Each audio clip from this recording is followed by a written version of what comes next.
Sponsored by खाता book. Business हुआ easy. सबसे पहले कोरोना संक्रमण के आंकड़े। पिछले 24 घंटे के दौरान देश में नए मामले आए 37,566। ठीक हुए मरीजों की संख्या 56,994 और मौत का आंकड़ा 907।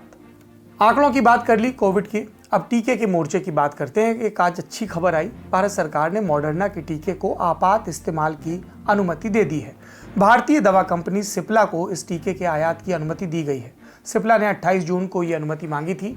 Drug controller general of India यानी DCGI ने 15 अप्रैल और 1 जून को जारी अपने नोटिस में कहा था कि अगर अमेरिकी दवा नियामक United states food and drug administration US FDA किसी टीके को आपात इस्तेमाल की अनुमति देता है तो भारत में बिना ब्रिजिंग ट्रायल के अनुमति दी जा सकती है।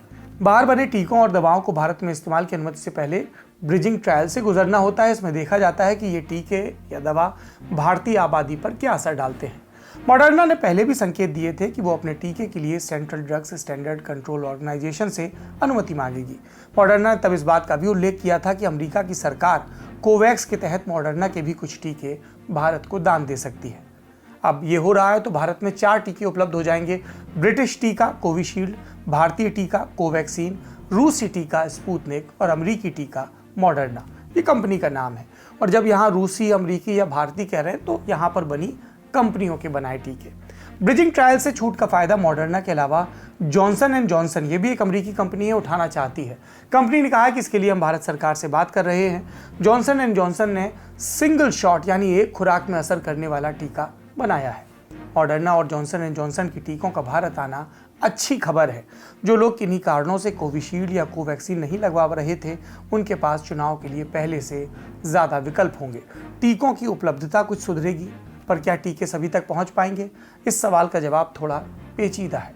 मॉडर्ना और जॉनसन एंड जॉनसन की टीकों के लिए लॉजिस्टिक्स का इंतज़ाम एक चुनौती होगी। प्राइवेट अस्पताल ज़रूर इस खर्च को आसानी से उठा लेंगे। सक्षम लोग इन टीकों के दाम भी चुका लेंगे, लेकिन निजी अस्पताल पहले ही अपने यहाँ उपलब्ध टीकों का स्टॉक खत्म नहीं कर पाए। कुल टीकाकरण में उनकी भागीदारी बहुत छोटी है। तमिलनाडु के मुख्यमंत्री MK स्टालिन ने तो केंद्रीय स्वास्थ्य मंत्रालय को पत्र लिखकर मांग भी की कि निजी अस्पतालों का आवंटन 25% से घटाकर 10% कर दिया जाए। दूसरा तरीका भी है कि भारत सरकार अपनी जेब से टीके की कीमत चुकाए और लोगों को मुफ्त में ये टीका भी मिले। उस सूरत में भी मॉडर्ना की कीमत आड़े आएगी। भारत की वित्तीय सेहत और टीकों की ज़रूरत को देखते हुए सबसे बढ़िया रास्ता अब भी यही है कि कोविशील्ड जैसे सस्ते टीकों का बड़े स्तर पर देश में उत्पादन किया जाए। लेकिन इससे पहले टीकों को लेकर सभी चिंताओं का निवारण भी करना होगा। इस दिशा में सरकार की कोशिशों का क्या असर हुआ, आने वाले दिनों में साफ हो जाएगा। दिन की दूसरी सुर्खी और सबसे बड़ी सुर्खी भी कह सकते हैं, ये सुप्रीम कोर्ट से आई सख्त टिप्पणियों और बड़े फैसलों ने बनाई। महामारी की दूसरी लहर में प्रवासी मजदूरों की बुरी हालत को लेकर सामाजिक कार्यकर्ता, इसमें अंजलि भारद्वाज, हर्ष मंदर और जगदीप छोकर शामिल हैं, उन्होंने सुप्रीम कोर्ट में एक याचिका लगाई थी। मांग की थी कि अदालत मजदूरों के कल्याण के लिए कदम उठाने को लेकर केंद्र को आदेश दे। इस याचिका पर 11 जून के रोज सुप्रीम कोर्ट ने अपना फैसला सुरक्षित रख लिया था। आज फैसला सुनाते हुए जस्टिस अशोक भूषण और जस्टिस MR शाह की खंडपीठ ने केंद्र को लेकर सख्त टिप्पणियां की।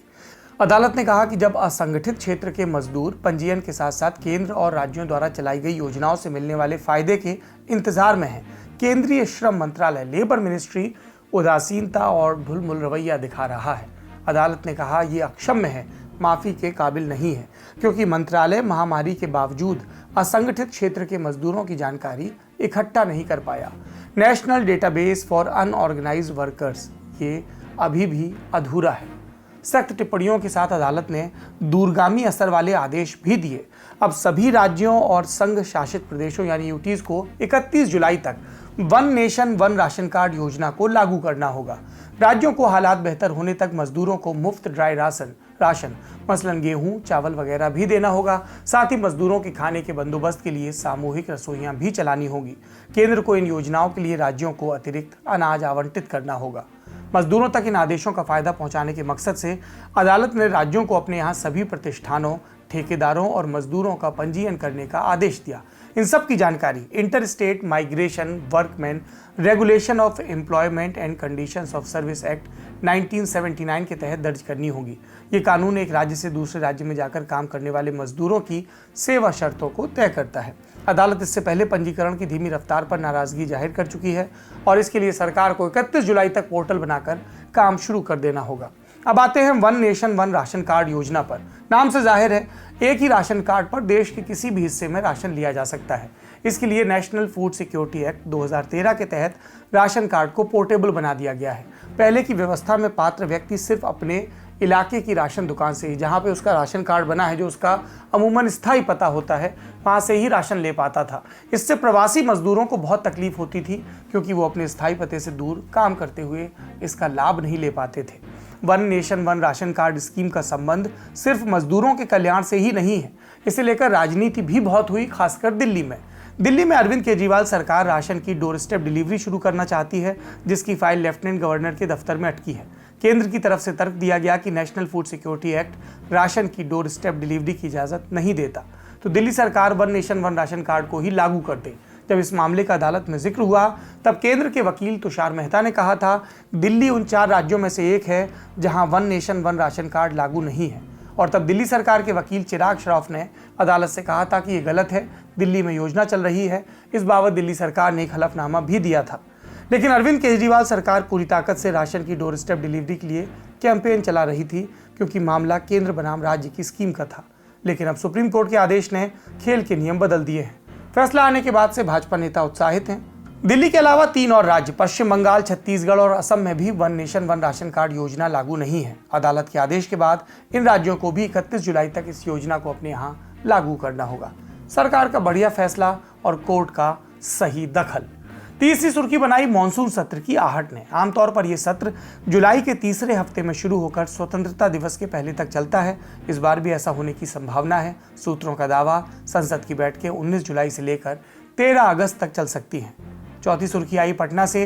बिहार की राजधानी में आज नौकरी मांग रहे प्रदर्शनकारी युवाओं पर लाठीचार्ज हुआ। सोशल मीडिया में पुलिस दौड़ा कर युवाओं को पीटती नजर आई, मतलब उससे जुड़ी तस्वीरें और वीडियो वायरल हुए। पुलिस ने क्या कहा? एसटीईटी अभ्यर्थी बिहार के शिक्षा मंत्री के आवास का घेराव करने जा रहे थे। पुलिस ने रोकने की कोशिश की तो वहीं धरने पर बैठ गए। समझाने का प्रयास किया, फिर कहा सुनी हुई और स्थिति बेकाबू हुई, तब लाठीचार्ज करना पड़ा। ये भी दावा कि लाठीचार्ज हंगामे के बाद हुआ और हंगामा करने वालों पर शिनाख्त के बाद कार्रवाई होगी। पूरे देश में शिक्षकों के तकरीबन 10 लाख पद खाली हैं। अंग्रेजी में कहें तो 1 मिलियन। चाहे तो केंद्र और राज्य की सरकारें इस माइलस्टोन को भी पार करने का फैसला ले सकती हैं। विषय पर लौटते हैं। 10 लाख में से 3 लाख पद अकेले बिहार में खाली हैं। इन पदों पर भर्ती में एसटीईटी यानी सेकेंडरी टीचर्स एलिजिबिलिटी टेस्ट में सफल अभ्यर्थियों को मौका मिलता है। बिहार के शिक्षा मंत्री विजय कुमार चौधरी कह चुके हैं, एसटीईटी पास करने वाले सभी अभ्यर्थियों को 7वें चरण की भर्ती में मौका मिलेगा। लेकिन प्रदर्शनकारियों की कई चिंताओं का जवाब बिहार सरकार अब तक नहीं दे पाई, इसलिए आंदोलन चल रहा है। आखिरी सुर्खी 4 धाम यात्रा से जुड़ी है। भारत की सबसे बड़ी सालाना धार्मिक यात्राओं में से एक 4 धाम यात्रा पर अगले आदेश तक रोक लगा दी गई है। इसका आधिकारिक ऐलान आज उत्तराखंड सरकार की तरफ से हुआ। उत्तराखंड हाईकोर्ट ने पहले ही यात्रा के आयोजन को तबाही का आमंत्रण देने के बराबर बताकर स्टे कर दिया था।